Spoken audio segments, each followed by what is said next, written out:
On a hot summer day on July 4th, 1977, while people were out cooking, having fun on lakes, and celebrating. A time of floral couches and wallpaper, leaving later generations to ask, why? A couple by the name of John and Jean Block got into their shared green and white Cessna 150J and took off from an airport near Detroit at 11:10 a.m. They were heading north to visit family for the holidays, but never arrived. That is where the facts end, but there's so much more to their story.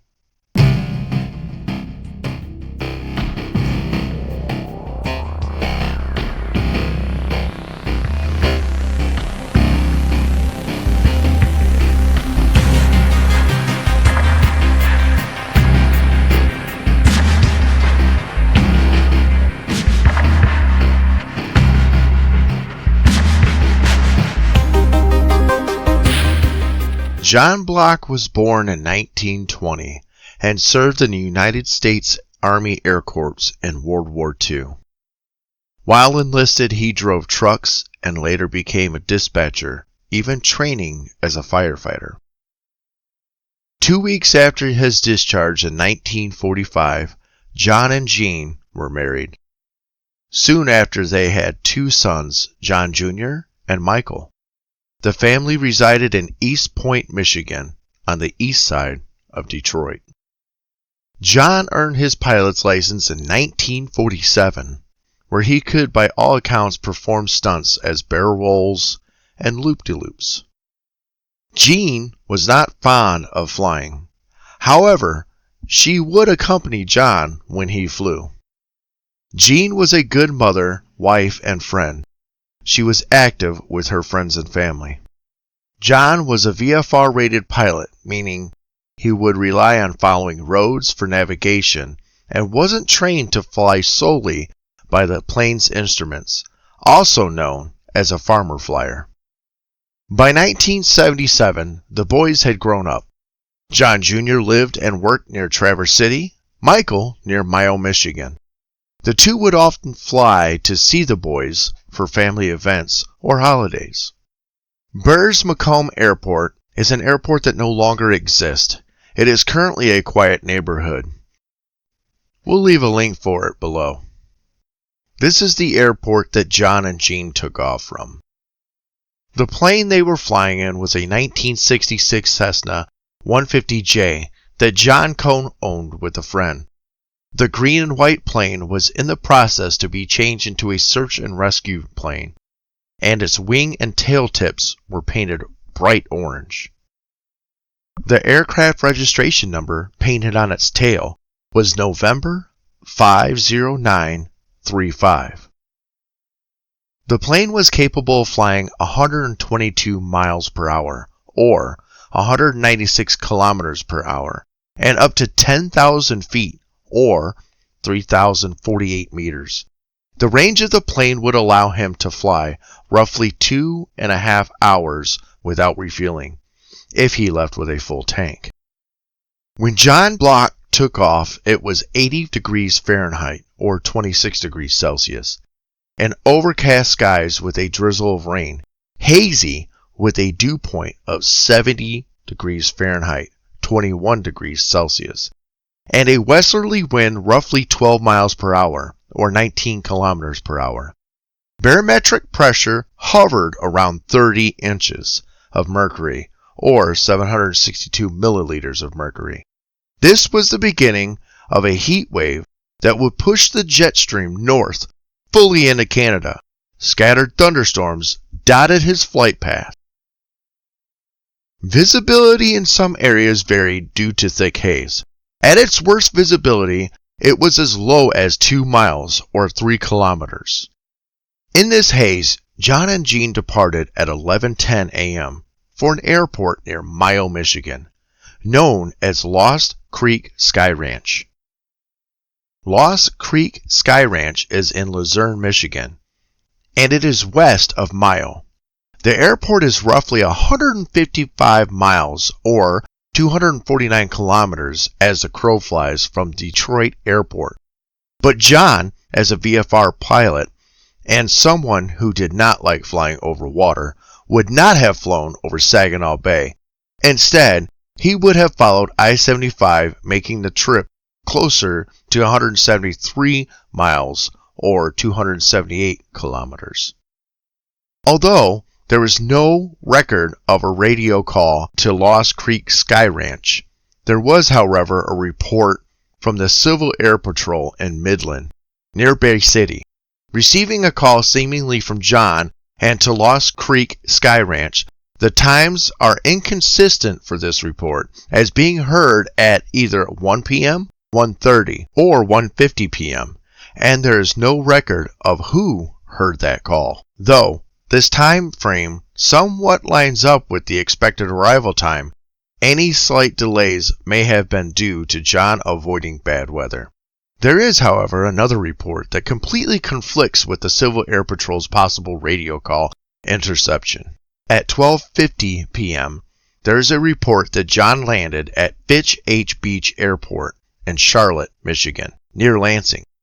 This is 94 miles or 151 kilometers west of where he is expected to be. The report states he was confused about where he was and asked for fuel. Though John did suffer from diabetes and was 57 at the time, there would be some valid reasons why he would end up at this airport. While in the air, John may have seen a column of rain, prompting him to try to stay at least 15 miles or 24 kilometers away from the updrafts he would associate with the storm. If while heading north on 75, he was given the choice to fly ahead of the weather over Saginaw Bay, to follow I-96 west out of Flint, to take US 127 behind the weather, or to turn around and go home, he may have chosen to go to an airport he was familiar with and possibly wait out the weather while on the ground. It may also be the case that the little plane was being thrown around by turbulence, and John became disoriented while trying to avoid the rain columns. The timeline of that radio call to the Civil Air Patrol does line up with John making a left in Flint and following I-69 towards Lansing. Fitch Beach Airport is in Charlotte, the very last airport near Lansing that allows him to use US 127 northward. Though it would not be the most convenient one, US 127 and I-75 merge 24 miles or 38 kilometers west of his destination. Following this report, he was reportedly at Fitch Beach Airport for 15 minutes.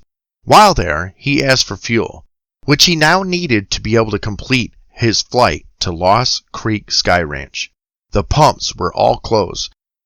Technically, the airport was closed for the holiday, but there were other airports along the way that he could have stopped and refueled.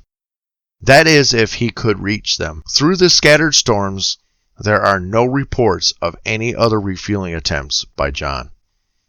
This report states that they've seen John take off heading north at 1:05 p.m. and reduced visibility due to heavy haze in the air.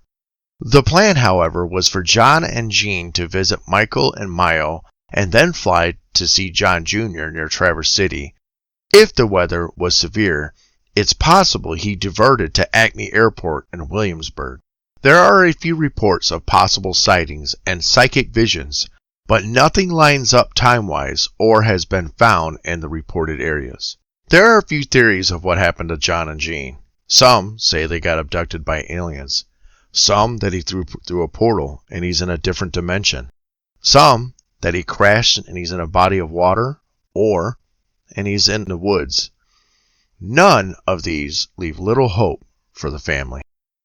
Here are a few possibilities as to John and Jean's fate. Microburst downdrafts were not well understood in the 1970s, as they are today, and the plane may have had an abrupt end from a strong downdraft. Due to low visibility, the plane may have ventured too close to a storm and hit a strong updraft. The plane, being thrown about in the turbulence, possibly getting over speed, this could have caused damage to the plane, not allowing John any time to correct. The plane may have ran out of gas during the flight. The plane in calm winds could have glided in a 10-to-1 ratio with its altitude, meaning for every 1,000 feet in the air, the plane could coast 10 miles. Headwinds and crosswinds, though, would reduce this distance. Here's a possible location that we have located that we believe the plane may be, that we are going to look into later on this year. Whether John had a medical emergency while flying or hit an unexpected downdraft due to the increasingly unstable weather front, or suffered a mechanical issue, whether he took I-75 or US 127, it is thought the plane must sit north of Gladwin, Michigan. Otherwise, in the increasingly development of Michigan, it would have been found by now. I believe it must be north of St. Helen, Michigan, and just barely out of reach of his destination. If you find yourself in the woods, please give what may seem as an overgrown trash pile or an abandoned tractor a second look, because you may just solve a mystery.